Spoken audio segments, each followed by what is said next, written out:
Greetings and salutations from Unit HQ, folks. My name is Tom Hayden Millward, and I'm here today to dive headfirst into the weird, wacky, and wonderful world of Doctor Who. Now, following the success of The Great Gatsby, Immersive Everywhere partnered with BBC Studios to launch a brand new, thrillingly theatrical production. This is Doctor Who Time Fracture.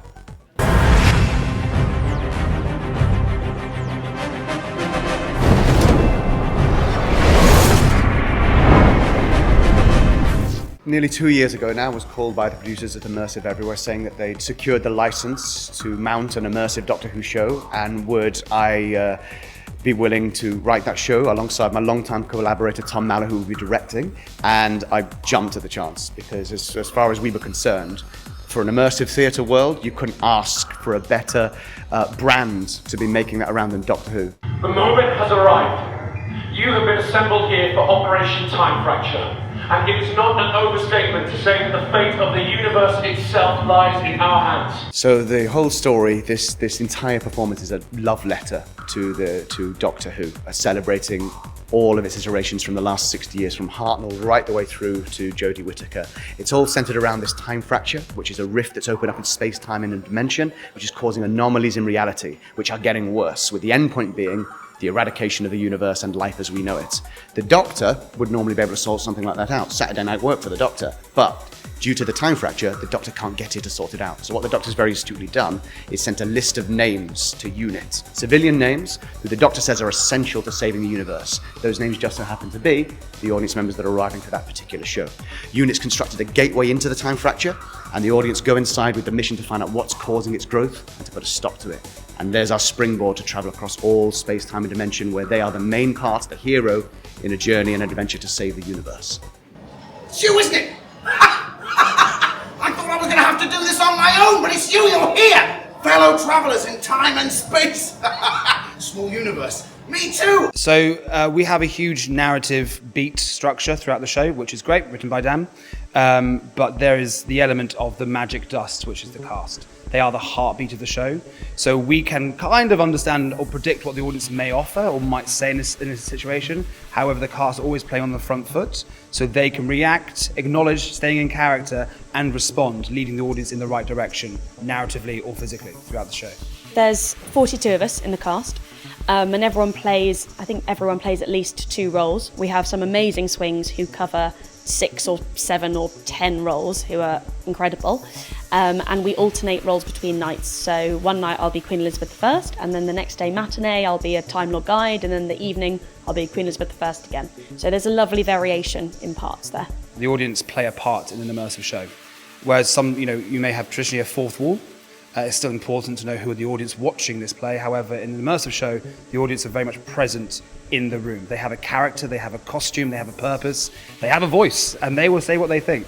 So we're making sure that all times the immersive actors are including the audience into the scene, and the audience feel that they have a purpose within the narrative of the show, and they have consequences, and they have an input, which is the magic of it. I think the main reward of immersive theatre is the fact that it's immersive. So your show changes every night because so much of it is audience-based.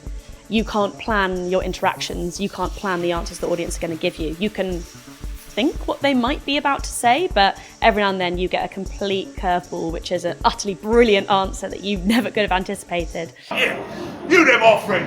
Choose any item from mine, put any item at all. Oh, here, the old pig puppet.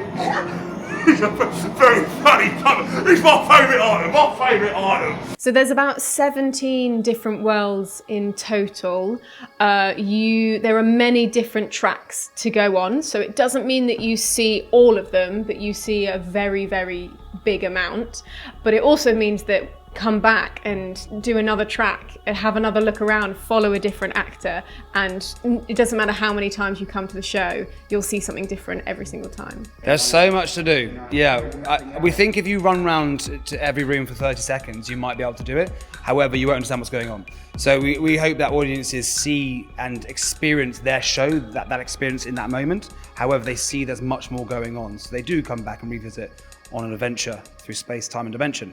it's built so that all of these narratives can't be experienced all at once, because it keeps it alive, keeps it fresh, and you as an audience member, dependent on your choices, who you decide to talk to, ally with, who you decide to trust, can have a completely unique experience through it, and then you can meet back up, discuss who you met, what you saw, what you did, which will be completely different audience member to audience member, and then hopefully that will tantalize people to go, well, you know what, I want to meet that person, I want to do that bit of the narrative, and we'd love to have people back. We'd love to have repeat visitors. Please state your name. Tom. I heard, is that right? Tom. I heard, Mom. Is that right? Tom. I heard, Tom. Is that right? Yes. So we had more time because of the pandemic. We were gifted more time. We could have stopped work, but we decided to carry on, and the show's definitely grown from that with the detail and the richness of it. But it also gave us time to work with the talent from the TV show itself. And so I had the pleasure of directing many faces, familiar faces that you'll see within the show. We are very excited for our audience to find the different Easter eggs we've laid throughout the experience. I was lucky enough to go to Cardiff and go through all of their prop stores and set stores and pull out old bits of TARDIS and junk. I was given pieces of the TARDIS from Jodie Whittaker's, from David Tennant's to Matt Smith's and more, and could just fill this junkyard with Easter eggs. We must Systems operational. Resuscitation protocol engaged. Stay back. No. Stay. Move. Move.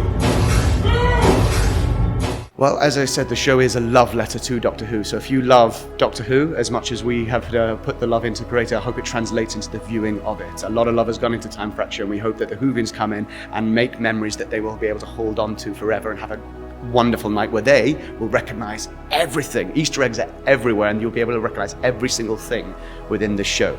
But if you're not a Whovian, we hope that we've created a fun adventure romp that you can go through, stepping off the street, having never seen an episode, and have a self-contained beginning, middle, and end, and also have a wonderful night where you follow this adventure for the first time. And we hope that we've made an exciting evening that appeals to everyone, with music, with performance, with dance, with action. So hopefully there's something for everyone, or even a blue bubbling cocktail, you know. We were talking to David Bradley, who was playing the first Doctor for us, and I think he put it very succinctly. If you're not a Doctor Who fan when you go in, I'm pretty sure you will be when you come out. And I agree with David. When all travel restrictions are finally lifted, Doctor Who Time Fracture could well become a mecca for Whovians across the globe. But if you're based here in the UK, then what are you waiting for? Hop into your TARDIS and travel to Unit HQ for an out-of-this-world immersive adventure. Now go forth and Exterminate! Exterminate!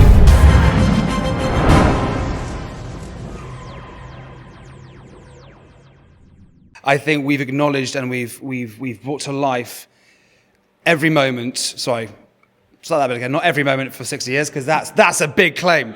That is a big claim. I'm lying there.